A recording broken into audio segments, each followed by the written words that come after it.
It's easy to give up. You know, Hell it's yeah. easy. It's the easiest thing in the world to do. I'm done. I ain't going. I ain't gonna keep going. Yeah, I don't feel like going to work. I'm done. Yeah, man. It's easy. It's very easy. But what's hard is going, yesterday I got nothing from working as hard as I could. Nothing happened from that. I'm gonna do the same thing again today, but I'm gonna try to go harder.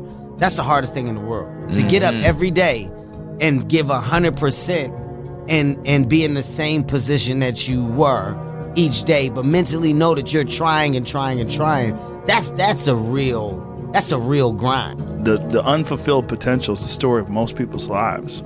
It is. And it could have been the story of mine. And I tell a lot of people go, what's your biggest fear in life? And my biggest fear, I visualize some crazy shit.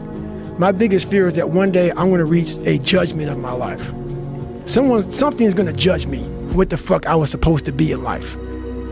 And what I want now is that whoever's judged me up there, I want them to have a board and them up there right now getting their pen out.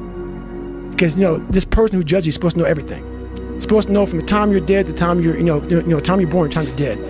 I want this person to be up there to be like this, up there writing more about me, saying, fuck, I know you can do that. I know you can do that. So I want to impress whatever the fuck is up there, whatever's going on in life. I want to go up there and not have anything left on the table.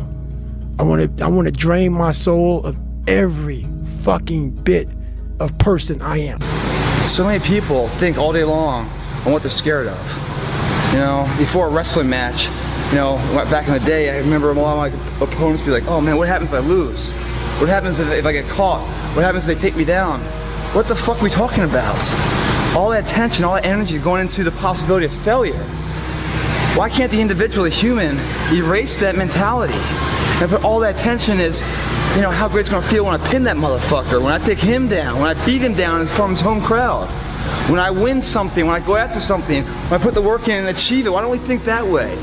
We're always thinking about losing something being taken from us, trying to maintain what we have. Like we can't lose this shit, it's so valuable. Why do we think that way? Why are we always thinking about the fears, the worst case scenario? All we do is put all that energy in there. Why don't we put the energy into the dreams that can be? We're all writing a book. What's your book look like? What does your fucking book look like? Like your life is a book. You got a bunch of chapters in your book, but when they close that book, how good was the book? How good was your book? What was the ending to your book?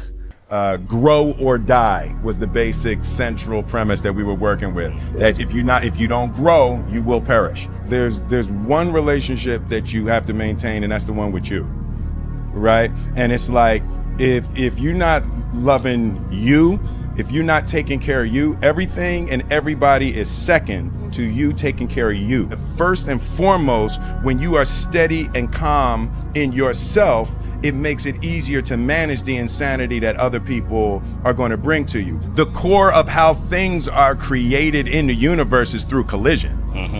So you got to be prepared to collide if you want to create something. Only sustainable mission throughout your whole existence is to improve lives. And as soon as I made the shift in my mind from trying to be big and trying to have money and trying to be popular to making sure that I improved lives every step of the way on this earth, then all of a sudden I started experiencing healing. And to all of you watching here, come close to the screen and listen. People don't have to like you. People don't have to love you. They don't even have to respect you. But when you look in the mirror, you better love what you see. If you can be in a bad mood for no reason, then you can be in a good mood for no reason. Which means that if you can do something that's amazing and still have a shit day, it means you can do something that sucks and have a good day. Which means the entire excuse around, I don't want to do all these hard things because as a proxy it makes my mood sad, is ridiculous. Because it means that we are ultimately in control of how we want to perceive the work that we do. And so I think that is ultimately the most freeing thing that you can do in terms of how you can equip yourself to get through those harder periods. You have to find the motivation to make those hard steps for change. It's not easy. The hardest step is that first step towards greatness. The only thing hard in that is looking back on your life knowing you could have been great, but time's expired. You get nothing to do about it. That motivation must come from within. Everything from within that prospers. Motivation cannot be your neighbor. It cannot be the competition of something else. It's got to be you, only you. Beating yourself day in, day out. Not like beating yourself up, but whatever you currently were, you try to beat that measure and grow and push it and push it. But you have to learn how to fail. A lot of us have big dreams, big goals. And when you have goals that are maybe outside your reach, you have to know that getting to that goal, you're gonna have a lot of bad days, a lot of setbacks. So like when I was losing 106 pounds in 3 months, the first 2 months or first 2 weeks, it's like I was gaining weight. You know, I would lose a pound, gain 2. So I was just failing. I kept failing and kept failing and kept failing. So I had to teach myself how to fail right.